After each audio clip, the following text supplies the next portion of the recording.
The client told us that this other ghost hunting team had set up their equipment to do the investigation and got so scared at what they saw that they ran from the house screaming. Hi, I'm Beth Anne Campbell, author of the RIP Files Case of the Demon Drums, paranormal mystery that is inspired by a real ghost hunting case. One of the hard truths that I uncovered during my 10 years as a paranormal investigator is that sometimes our clients had ulterior motives for inviting ghost hunters into their home. It would be nice if all paranormal investigations were like you see on TV or movies, but the truth is that's just not reality. When my husband Sean and I first started our ghost hunting journey, we did a case for a man who owned a vacation rental on a small island in a very big lake, somewhere in the United States. At first, it seemed like he was just a normal middle-aged guy. He was experiencing scary events in his rental, and like many people, he just wanted us to help him figure out what was happening.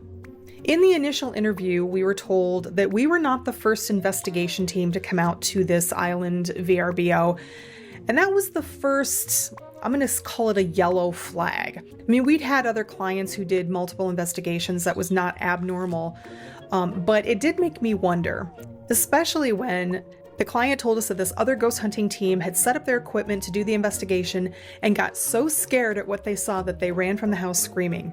Literally screaming, that's what he said. So I'm skeptical at this point, but okay, it's a gig, right? I was a rookie. So we went out to this island, did our investigation. The only thing that we experienced real time were many burps and other bodily noises coming from this owner who unfortunately hung around with us the whole time. And at the end of the investigation, as we were leaving, the client asked us if we found anything. Now, as always, the leaders of this team explained that we needed to review the evidence first, and our standard turnaround back to the client was about 2 weeks. Hey, there's a lot of evidence to review, and we all had day jobs. I do talk about the evidence review process in Case of the Demon Drums, which follows a full investigation, start to finish.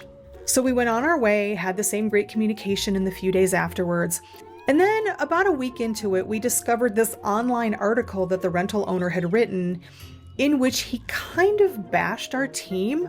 And we hadn't even gotten through the evidence yet. We certainly had not done any kind of reveal for him, but it sounded like he was maybe mad because we didn't give him an immediate on-the-spot reveal. Anyway, long story short, too late. He was really just looking for a ghost hunting team to legitimize his paranormal claims so he could market his rental as spend the night in a haunted house. And he wasn't the first or the last client who was determined to prove their home was haunted because they had something to gain by it. Paranormal investigations are rarely what you see on TV. So if you're fascinated with ghost hunting and you want to meet a team based on real people and inspired by real events, check out the RIP Files Case of the Demon Drums. It's online at Amazon, Barnes & Noble, and tons of other stores. Go to bethannecampbell.com/bookstores for a partial list of places to purchase. And happy haunting!